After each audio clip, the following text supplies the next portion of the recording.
देखो आम प्रिय मुख्यमंत्री वर्तमान प्राणी कल्याण योजना वर्तमान आम करने को जाऊँ जो प्राणी कल्याण योजना हिसाब से जो स्ट्रे एनिमल रही कुकुर गाई षंढ विभिन्न स्ट्रे असहाय एनिमल सेमानकर मध्य चिकित्सा करिवार व्यवस्था करा जाउची एवं जदि किसी एक्सीडेंटल केस मध्य आसे आमर वर्तमान जोटा कि 1962 जोटा हेल्पलाइन मध्य आम सरकार तरफ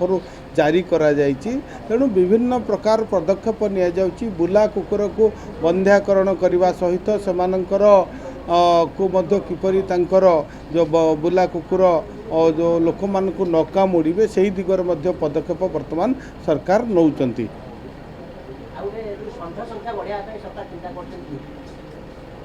देखंतु वर्तमान आमे विभिन्न जो वर्तमान षंढ संख्या आपण कहउचंती विभिन्न प्रकार गोपालन एवं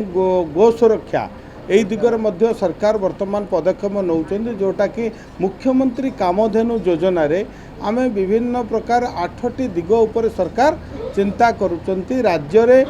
गोपालन गो सुरक्षा एवं गोवंशर वृद्धि यही दिगरे मध्य सरकार पदक्षेप नौचंती एवं विभिन्न प्रकार प्रोत्साहन मध्य लोक मानकु दिया जाउची जो माने गोपालन करिवे दुग्ध उत्पादन क्षेत्र में मध्य घास चाष दिगरे मध्य सरकार पदक्षेप वर्तमान नौचंती एवं आगामी दिन में आमर जो देशी गाई रही सेमानकर मध्य वंश वृद्धि करने पाई सरकार वर्तमान पदक्षेप नौचंती एवं गोशाला करने मध्य जो स्ट्रे एनिमल रही विभिन्न जगार आमर असहाय पशु गाई गोरु बुलुचंती सेमानकर मध्य सुरक्षा पाई सरकार विभिन्न गोशाला खोलिबा पाई पदक्षेप नैचंती एवं गोशाला को मध्य सहायतार राशि घोषणा कराई पाखापाखि 52 लाख टंका 150 गाई को कंस्ट्रक्शन कले तांको दिया जिवार व्यवस्था करा जायछि हम प्रिय मोहन माझी सरकार तरफ एवं जोटा कि गोरु असहाय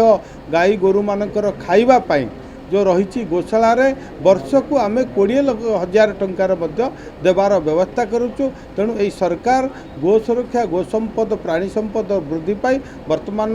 उद्यम करुचंती एवं ग्रामांचल रे विशेषकर किपरि भाव में अर्थनैतिक विकास हो पार गोपालन करी एवं पशुपालन करी लोक माने स्वावलंबी हो पारे अर्थनैतिक क्षेत्र में विकास करें कृषि पर जदि आम देखा गोपालन मत्स्य चाष यही दिगरे जदि आम सरकार बर्तमान विभिन्न जो पदक्षेप नौचंती मूल उद्देश्य रोचे ग्रामांचल युवक युवती मानक स्वावलंबी करने सहित अर्थनैतिक विकास करने आमर हूँ मूल लक्ष्य। गो सुरक्षा केमती दिया जो कारण अनेक लोग गो चालान भी करते गो मांस खाते गो सुरक्षा केमती देखो वर्तमान आम सरकार गो सुरक्षा पाई मध्य विभिन्न आम पदक्षेप निया जाउची विभिन्न जो माने गोचालन करुचंती से दिगरे मध्य पदक्षेप निया जाउची आगामी दिन रे मध्य एई क्षेत्र नेकरी किपरि भाव रे गोचालन को रक्षा